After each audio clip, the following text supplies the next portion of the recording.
So good afternoon, everyone, and thank you for joining us. So as Guyanne mentioned, I will be starting this forum by talking about the Oxford English Dictionary's plans for developing a new historical corpus that we hope will be a groundbreaking new resource, not only for OED editors, but also the wider academic community.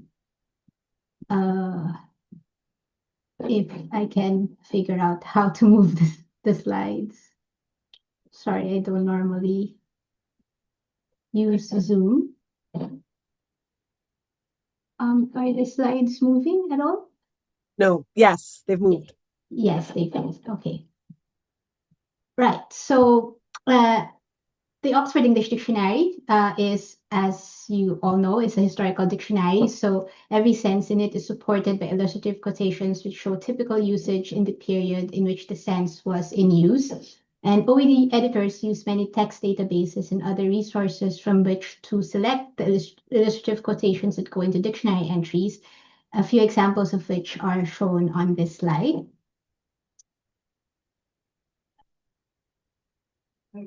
But of course, corpora are different from these databases in that they are structured, annotated collections of text designed specifically for language research, which may be used for quantitative and statistical analysis. And this slide shows the primary corpora used by OED editors, just to give you an idea of the kind of corpora currently existing that we use in our own research as OED editors.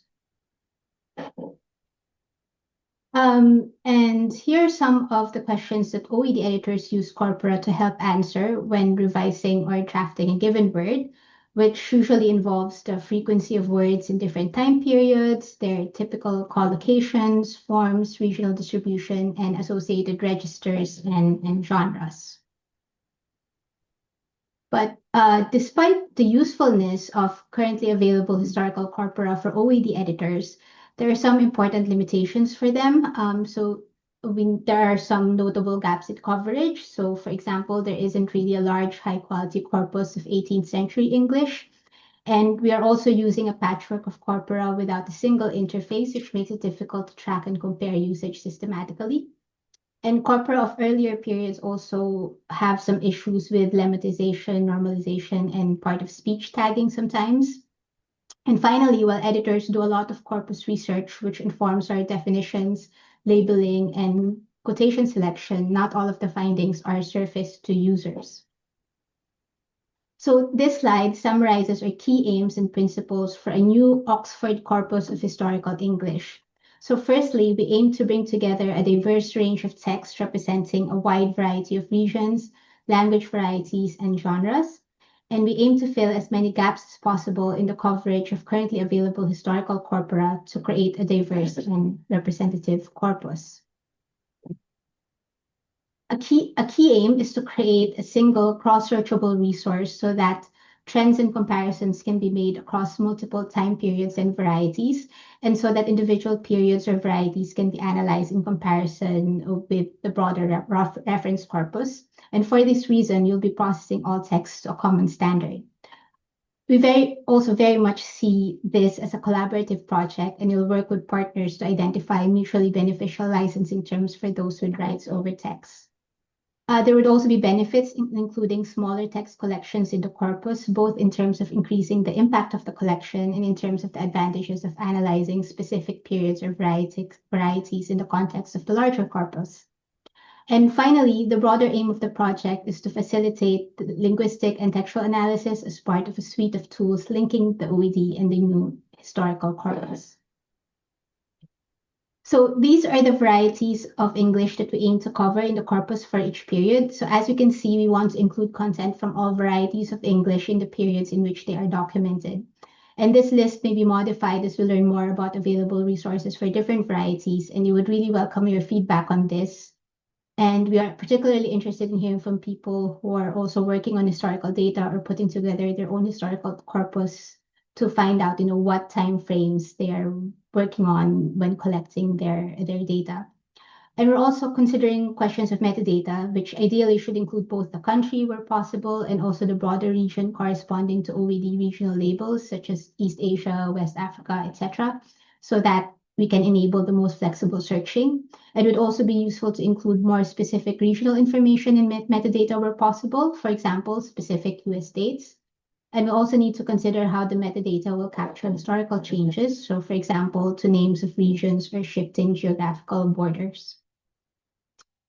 With regard to text processing, we're looking especially at alternatives to current OCR available to improve transcriptions of scanned text, which is, of course, a particular problem for historical texts, including historical World English texts.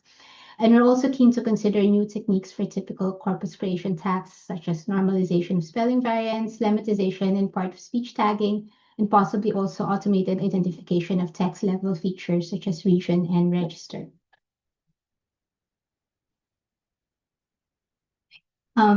And as I mentioned earlier, we're planning the corpus as part of a suite of tools, and we're currently working on a toolkit which uses a language model to query and analyze both historical corpus data and the OED's rich historical data and sense inventory. So this toolkit has many possible applications, including matching corpus uses with OED senses, or more broadly, enhancing OED with corpus data and vice versa. For example, dictionary users could be shown more examples of the entry or sense they are looking at, while corpus users could be given an easy point of access to dictionary information about meaning, etymology, or pronunciation.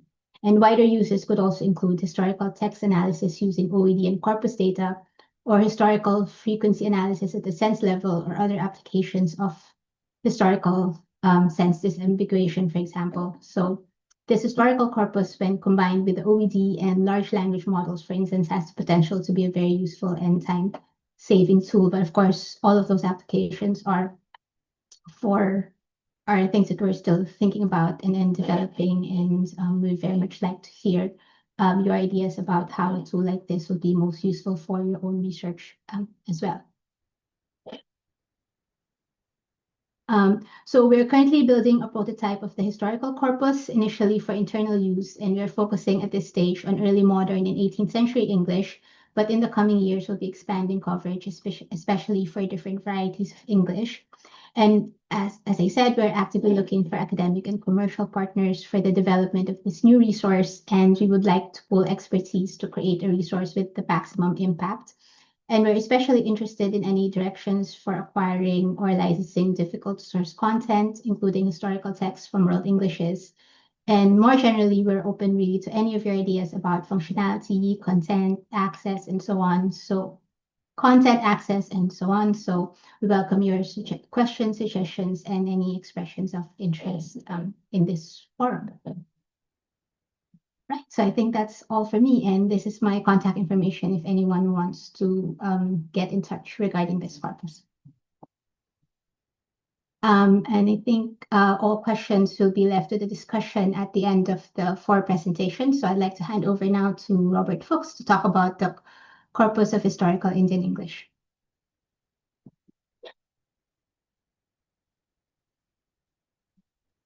Thank you, Danica. If you could stop sharing your screen, then I'll share I'm trying to do that right now. Or Claire, I'm wondering if you could do that on your end, because they seem to be having trouble. I don't know if I can, but if you go to the bottom toolbar where it says share, if you just click that button again, it should drop everything. Okay, there you go. That seems to work now. Yeah. There was an option replace share. I just didn't want to do that right away. Seemed a little. Okay, right. Good. Thank you. Thank you for the chance to talk about our work here. I want to say a few words about the corpus of historical Indian English, and I also want to acknowledge the work that Jovan Halves is doing on this. You should be seeing the second slide now. Okay, perfect. So I want to say a few words about why that's a good idea, why we think we need such a corpus, what is the structure of the corpus, what work have we done so far, and that also includes a short pilot study that hopefully really shows the benefits of the corpus and what we can do with it. And then conclusions. So why a corpus of historical Indian English? Indian English is a really well documented post-colonial variety of English. Lots of people speak it. Counting speakers, numbers of speakers is really difficult, depending on really who you count as a speaker of English, but I think we can all agree that um, Indian English, or the number of Indians speaking English in some capacity, is very large, and perhaps it's the second largest national variety of English.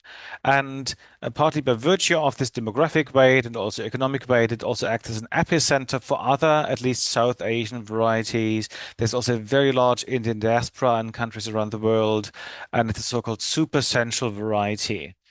So it's really one of the more widely known, more influential varieties, and therefore its historical development could also potentially be interesting.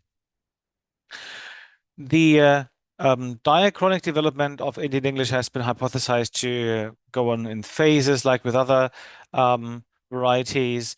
It's a bit questionable to what extent we should believe in these phases. I mean, it's probably not a hard cutoff point, but can we find these phases in the historical data? Or is that something that's sort of only socio-cultural, socio-historical, and isn't really visible in the historical data?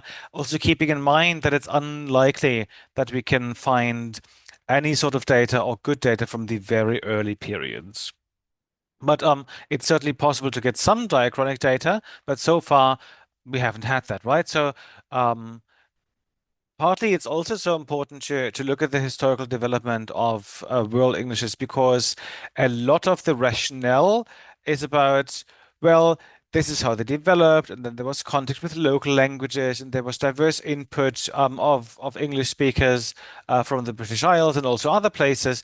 But we have all this sort of historical argument, but no data to analyze it, right? So we can only make informed speculations so far in many cases, right? And specifically also India. So it would be really quite advantageous if we had a structured diachronic corpus so that we can see over time how did this develop.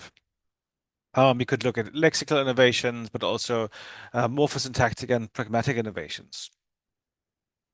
So that's the rationale for the corpus, and the data we're using is newspaper data. So, well, it's really available, it's pretty reliable.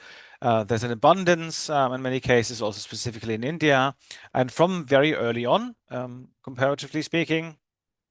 But you could then, as a counter argument, say, well, this is so edited and there are multiple people involved. And wouldn't it be nicer to have sort of more subjective data where one person writes something, right? I mean, actually, ideally, we would like to have spoken data, but for obvious reasons, that's not available at all, right? So we need to rely on some form of written data. And we ended up using newspaper data here because it's so readily available, and we can really have this diachronic view here, and we can also look at different populations, different groups of speakers.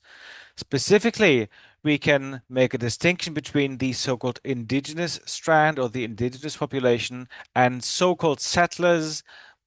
The term here is a little awkward because that really, the term comes from other colonial situations. But what you have in India is, of course, a local population, some of whom learn English. And then over time, over generations, there is a group of Indians who are very proficient in English and who have their own newspapers. These are newspapers by the Indian English-speaking community, so professionals, lawyers, for example, and other people who use English and use that as a lingua franca among themselves, use that for their business and also for discussing political questions. And when you look at these newspapers, the how they express their identity there. So it's very clear. These are newspapers by Indians for Indians and written in English. They talk a lot about policy, politics, and what goals they have as a group, or what goals they should have, or what the colonial government in this and that province, what they did, and how much they like that or dislike that. So using newspapers, we can really trace these different communities. And then there's also a settler strand. So that is the British population. Famously, the British population in India, so the white British population, was always very small compared to the Indian population, but it was still sizable. So up to 1 million, perhaps, at the peak. But there was a population there. It was transient, so that was interesting. There very few children grew up until adulthood in India. This was frowned upon. The idea was you have got to send your children back to the UK. to be educated, and this was done in almost all cases. But often these children then came back to India to continue their career there, so that you have sort of a refracted settler community there. It's not like the North American colonies, for example, where people moved there, they stayed there, and then successive generations very often grew up there. But in India, you do have somewhat more stable settler community, but with really intense contact also with the British Isles. And again, they have their own newspapers. And the third subcorpus is then British English. So we want to see, well, how do these three subvarieties develop alongside each other, in contact with each other? Is the indigenous strand, for example, is that isolated from the settler strand pretty much? Or is the settler strand in between British and indigenous, the indigenous strand? There are different constellations you might imagine here. So we want to compile a corpus of 300,000 words per time slice, per 30-year time slice for these three subcorpora. And mind you, you've got some cells here where you have a dash because that doesn't exist at this point in time. Or for the indigenous strand, we just can't find any sources before the beginning of the 19th century. And so far, we have compiled some data.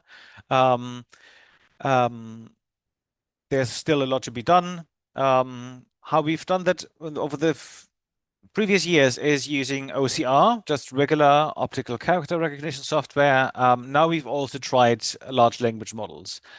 And we also have a small collaboration with the computer science department in Bonn. And this appears to be quite worthwhile. So tweaking the LLMs to make them even better for text recognition. This here is a very nice and really very legible example. You get lots of issues there.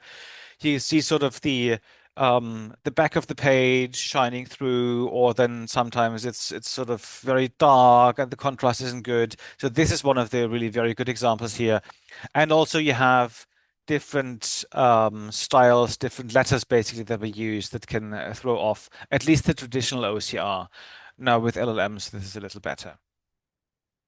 And very briefly, I want to point out really specifically with some data here, what are the benefits of this three-strand corpus.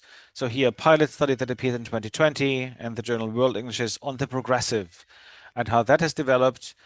And basically, the progressive has been researched for different varieties of English quite extensively, and also for Indian English. And now we wanted to see, well, what can we find any traces of that in the past? And remember, we have these three subcorpora that you can see here in the figure as well. And we found that perfect progressives, and there's reason to believe that these are were more frequent in Indian English at the time, that these are quite frequent in the indigenous strand, very infrequent in British English, and then the sort of a mediating position here taken up by the settler strand. So this confirms the hypothesis here that the settler strand is sort of in between, and then over time you have convergence. So this was something that was an innovation in the indigenous strand, presumably, and then over time this was sort of standardized out, right? So for the very standard-like Indian English data that we have here for the year 2000. So there was some convergence that we found here. Then we did other analyses as well, and the hypothesis wasn't quite confirmed. So we find different constellations really depending on the variable that we're looking at. And this is what we want to continue in the future with much more data. And then we want to really retrace over time the development of these three different varieties or subvarieties, and also see to what extent the settler strand, which is now basically extinct, how that has contributed to the present day shape and form of Indian English, or whether there are relatively few traces left of that. Thank you. Great. Thank you so much, Robert, for that really interesting talk. The next speaker is going to be Rotimi Oladipupo from Redeemers University, and he's going to be talking about the historical corpus of English in Nigeria. And he doesn't have slides, so it's not that you're not seeing anything. He's going to speak without props, which is very impressive in 2020. I'm quite impressed. So yeah, Rotimi, the floor is yours.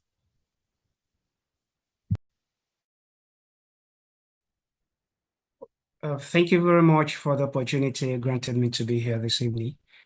Apology that I couldn't, I don't have I didn't prepare slides. I was never aware of that until a few moments ago. So I'm going to be speaking freely on the historical corpus of English in Nigeria. We should be asking the question, what informed the development of a historical corpus in Nigeria? Basically, we've had a number of histories about how English was implanted and how it developed in Nigeria. And that was the best we ever had about the Nigerian English or English in Nigeria. There was never an opportunity to study what type of English was used then, the features of English that were used then. There wasn't an opportunity. That was what was responsible for compiling a historical corpus of English in Nigeria. It's meant to serve the purpose of examining, investigating what English usage was before the present day, before the present era. So I have a number of things I'm going to be discussing: the corpus size, time frame, text types. So first, the corpus size, or what HIES is all about first. Now, the historical corpus of English in Nigeria is a 1 million word corpus of written Nigerian English. Now, it covers texts from 1960 to 1999.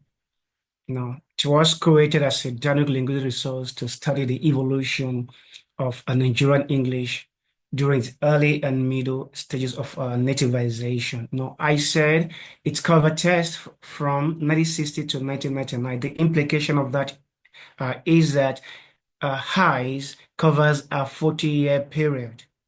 And of course, it represents two different eras in the history of Nigeria.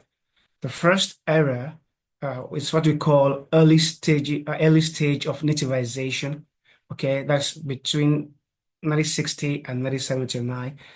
1960 was when Nigeria gained independence, and of course, between that 1960 and 1979, it's an era where we had universities, few of them established, and of course, there were certain changes to English language usage in Nigeria. It was the moment from independence to the post-Civil War period. Now, the second era began from 1980 to 1999. It's meant to investigate the middle stage of nativization of English in Nigeria. It's from the Second Republic to the beginning of the Fourth Republic. So what we did was to, since it's a 1 million word corpus, what we did was to divide, to break the number of words into two equal halves. So we have 500,000 words for the early stage of nativization from 1960 to 1979, then the other 500,000 words for the middle stage of nativization from 1980 to 1999. And of course, the text types, the corpus was intended to serve as a kind of comparable corpus with ICE Nigeria and HIES Ghana, which is a historical corpus of English already compiled in Ghana. So the implication of that is that the text categories of HIES Nigeria were similar to those in ICE Nigeria and HIES Ghana, although there are certain, there are very few differences as a result of some limitations we had while compiling the corpus, which I'm going to mention very soon. So both HIES Nigeria, I mean the historical corpus of English in Nigeria, and ICE, that is International Corpus of English in Nigeria, are meant to be used for tracing nativization of Nigerian English across time. Highs represent the early and middle stages of nativization, while I, that is International Corpus of English Nigeria, captures the late nativization stage in the development of Nigerian English. So what are the test types incorporated in Highs Nigeria? The test types include academic writing, that is humanities, sciences, technology, engineering, then administrative writing, that is materials go from government agencies, editorials from the newspapers, magazines. It also included letters to editors, novels written by Nigerian authors, and popular writing, some write-ups by individuals on different issues like health, religion, and so on and so forth. Then it also included press reportage, student essays, skills and orbit tests, and of course, written addresses and speeches. A particular test type we actually intended to include was social letters. Unfortunately, we couldn't get this done because it was very difficult to get those letters from individuals that were alive at that point in time. Many of them would tell us, oh, they had misplaced the letters they wrote during that period where they were moving errand there. But basically, these are the test categories of Highs Nigeria.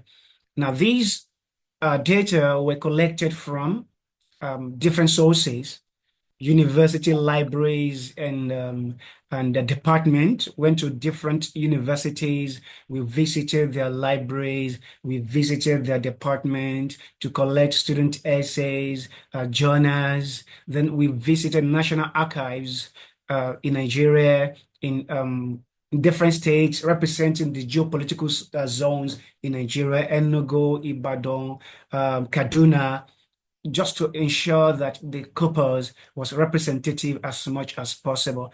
Then we got data from newspapers and magazines, academic journals, of course, student essays, as I did say, political speeches and addresses, and so on. So those were the sources of the corpus that constituted the test categories. Now, what are were the challenges that we were confronted with in the process of compiling these corpus? We had a difficulty assessing old archival materials. Very many of them were unable to assess them, perhaps because they were not clear. There was no way we could get them transcribed. Then we had restricted access to some text in some university libraries. There are some tests we were not allowed to access in some university libraries. Then we had limited availability of some test types. As I did mention earlier on, we wanted to include social letters, private letters. Unfortunately, we couldn't access those from individuals we approached. Then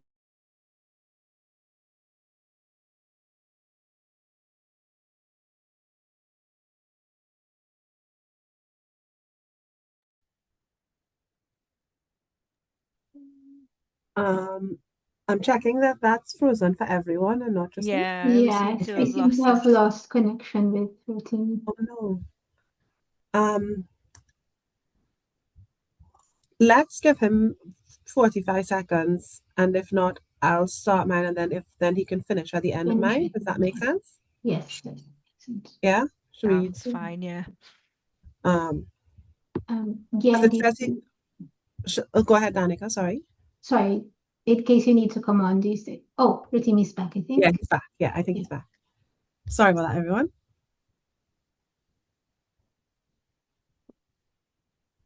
We lost you for a second, but I think you need to unmute. Rotimi. I'm sorry. No So problem. I'm Yeah, sorry. I'm sorry for that. There was a network breakdown there. that's fine. Carry on. All I right. think I we was. lost it up to restricted access to some different types of things in universities. So I don't know if you want to go Okay. back to So this we because had yeah. restrict access to some tests in some university libraries. We were able to access them, and of course, we had limited availability of some text. I did mention that earlier on that we couldn't access social letters, private letters from individuals, and as much as we wanted to include them in the corpus. I hope you can hear me, please. Yeah, all Yes, good. but I think you're frozen Uh, again now. Yeah, go ahead. yeah. Of course, one other challenge we had was we didn't have as many exam scripts as we wanted, student essays, because of the policy in Nigerian universities that student essays could be disposed of in about after 5 years. So what we got, we couldn't get as many as we wanted, that dated back to um, um, the early nativization stage as we intended. Then we had issues with some materials that were published outside Nigeria in the 1960s, because as at then many publications were were done outside Nigeria. With the printing press system wasn't all that strong in Nigeria as at that time. So that's why those were the challenges we faced. But today, we have Heist Nigeria. We have all the test categories. But we intended to actually annotate the corpus. Unfortunately, for paucity of funds, we haven't done that yet. So, but today is available on request until we're able to get enough funds to annotate it and get it online. Thank you very much. Right. Thank you so much, Rotimi. That was really very interesting.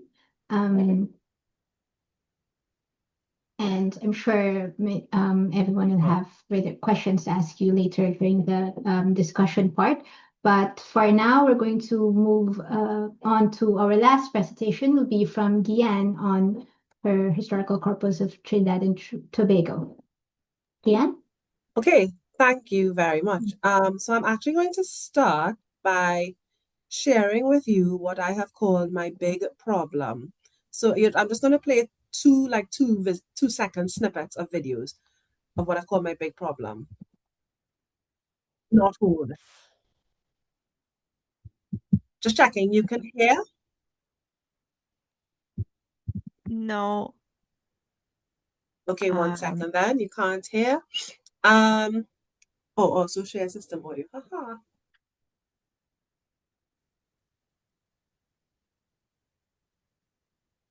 That devolves upon you is the protection and promotion of your democracy.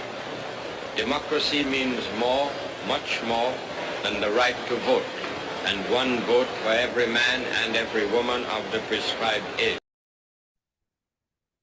Okay, so that's the first little clip, and the second clip now is this one.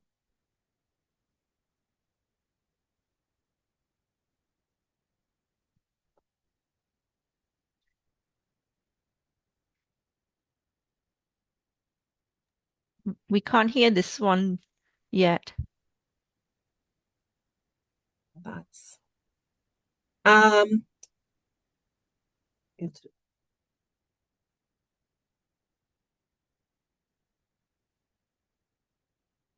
I'm just gonna not have you hear it. It's fine. Because I don't want to use time unwisely. So, but what you would have seen if you saw the second one was you would have seen the 8th Prime Minister. So the first video you saw was the first Prime Minister of Trinidad and Tobago, Dr. Eric Williams, and he was giving the independence speech. And that second one was the 8th Prime Minister, So we're currently on the 9th, and this is the 8th Prime Minister. And what I've been interested in recently, has sort of been in my mind for the last few years, is how do we explain this? How do we explain these changes in speech, in writing, from the pre-independence period to the present day? And because in World Englishes, corpus linguistics has sort of dominated in many ways in the past decade or so, the first thing I thought of was, well, what kind of corpora are available? And there are corpora available. There are already existing historical corpora in World Englishes, so I don't want you to leave here thinking that the things you've heard about are the only ones that exist. For example, and very important for this talk, is there's a diachronic corpus of newspapers in the Caribbean by Jeffrey Hackett and Dagmar Doiber, and that's from 1968 for Bahamas and Trinidad, which might have been enough. There's Phil Brown, which is of the Philippines in 50s and 60s, which mirrors. I'm sorry to interrupt, Guyanne, but just want to check, is that just me that can't see any slides? Yeah, I think there's a problem with the screen sharing. I just sent you a message. Guyanne, I don't know if you want to try again. We're not seeing any slides. Okay. Then I'm just Danica, do you want to try sharing my slides? Okay. Because that might be, because remember earlier I was having issues with that, so I'll do that. But I'm just going to keep talking because the other things, like the slides, aren't that important actually. Keep talking. So there are these existing corpora, and they are there, but there are two main problems, or several main problems, with the existing corpora. The first is that because of the time span that's covered, a lot of them start. So Robert's corpus, which is on that list that you would have seen, it goes back to the end of the 18th century, but most corpora start around the 20th century, right? So in the 1960s. And that's fine, but it means you can only do contemporary things, like contemporary language change. You can't go very far back. The second thing is, although Robert spoke, or not although, you heard Robert speak just now about the, Danica, you can go ahead one slide, please. You heard Robert speak just now about the,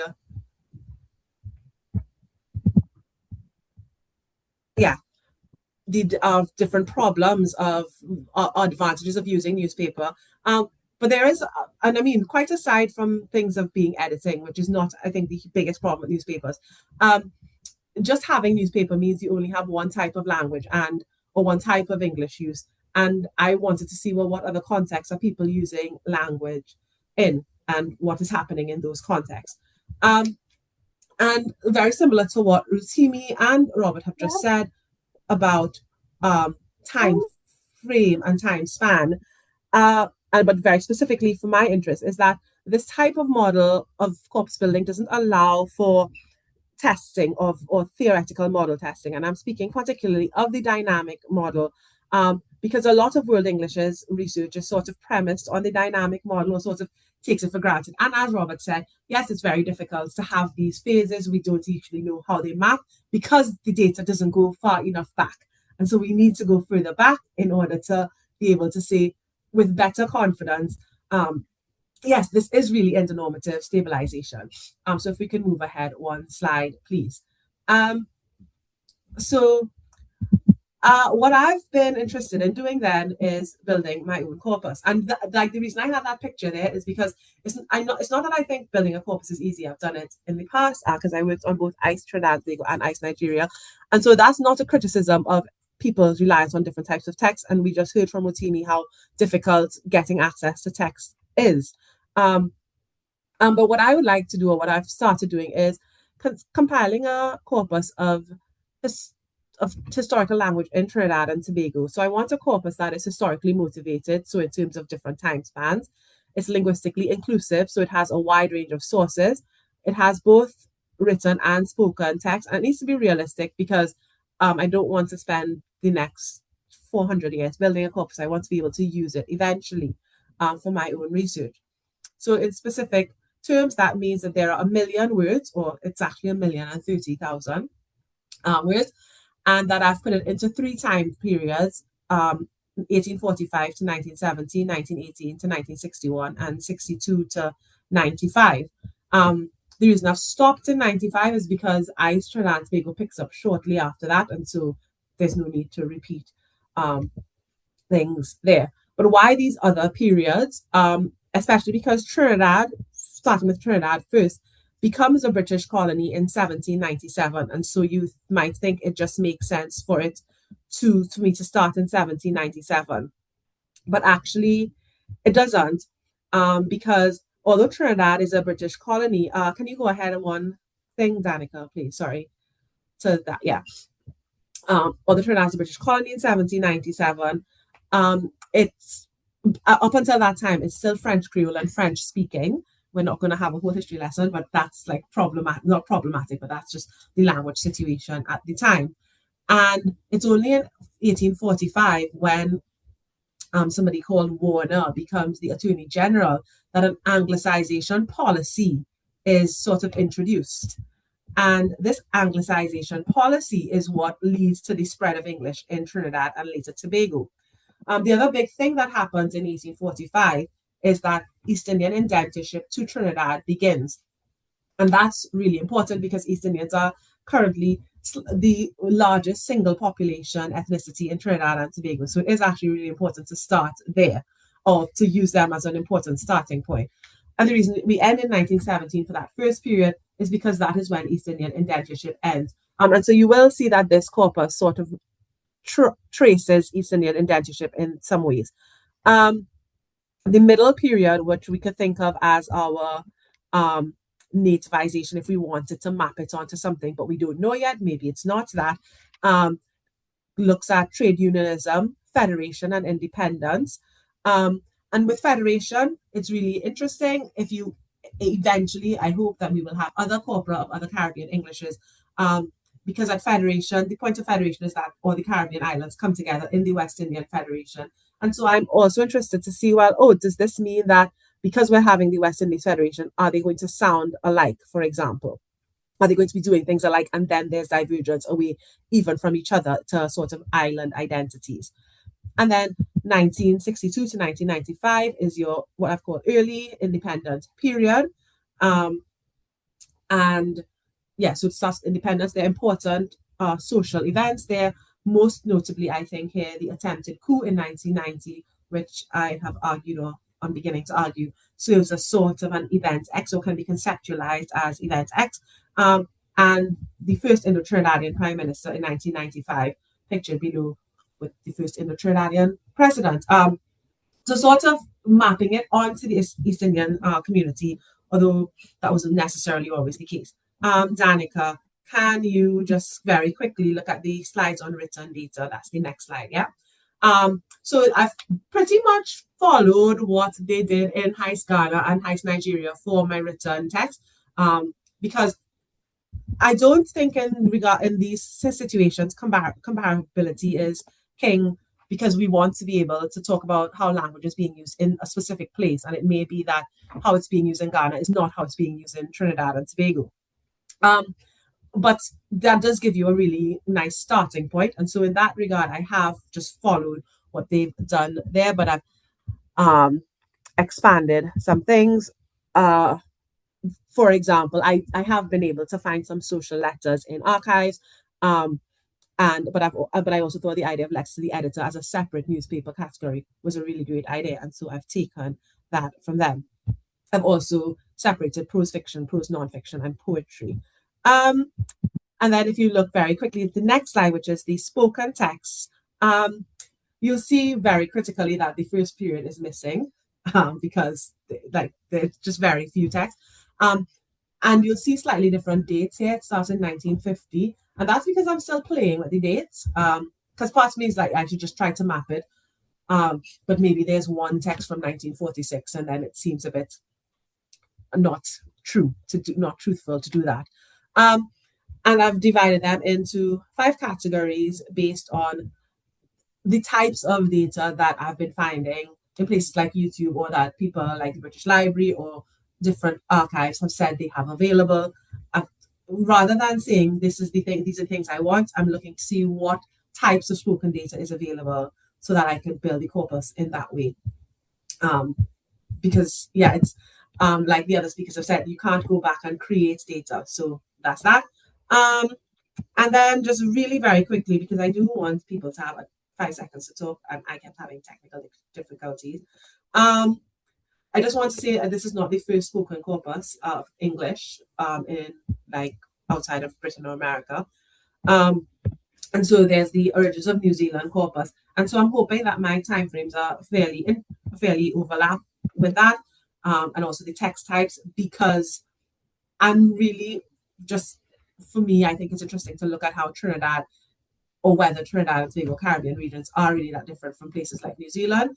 And then, of course, there's the diachronic corpus of present-day spoken English at the survey of English usage. And I do think the dates in this spoken corpus will match that really well. And so we can start asking a really interesting question of, when English is changing, is this happening at the same rate? Like, if we want to talk about concepts like retention and colonial life, I think having something that overlaps in terms of time and spheres, text types, is good. And then the last slide basically just says what I plan to do with the corpus, but it's all the normal things. So I won't go into that, and I'll give people a chance to pose questions. But no, very quickly, we have one other speaker who's just going to speak for 1 minute, really, and tell us about the corpus of historical Australian English. So go ahead, Madeline. Thank you very much. Can you hear me? Yes. Thank you for this opportunity to give my elevator pitch, and I'll be as quick as I can. I just I might want to be thinking, why Australian English isn't that a settler colonial variety standardized that already has historical corpora? And the answer is yes and yes. However, the existing corpora kind of fall into the post-colonial trap, where representation tends to be kind of contained to the privileged and the educated, and even trove, actually.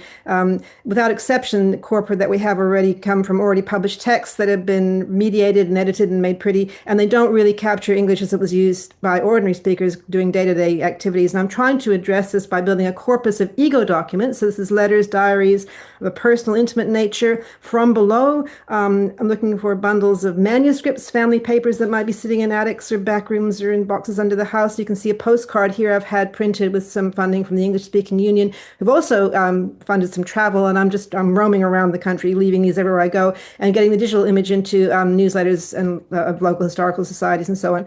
And I'm also poking into the darker corners of archives and special collections, and I'll mention the Australian War Memorial because it has mountains of letters and diaries written by young soldiers and nurses born in the 19th century who were leaving Australia for the first time in their lives to go to war. And they had a lot to say about this in letters back and diaries back to their families. So I'm getting loads of material. I will get, I think, at least 3,000 items, potentially 500,000 words, but I am a novice to corpus design, and I'm wanting to get some sense from you of what my targets should be for this: starting dates, ending dates, number of speakers, number of words. If you look on the right-hand side of the screen of this slide, you can see this survey. There's a QR code and a web link. I think I put it in the chat as well. And I'm really hoping that you find like 3 minutes to do this. I've said 10 on here, but really there's 6 multiple choice questions and some free text questions. My email address is there too if you want to get in touch, get a screen capture, and maybe share it with your friends and your networks. And it'll also go out in the ISLE bulletin and the linguist list. But that's me and my corpus, and I love your help and thank you for your attention. Yeah. Great, thank you. So now we'll have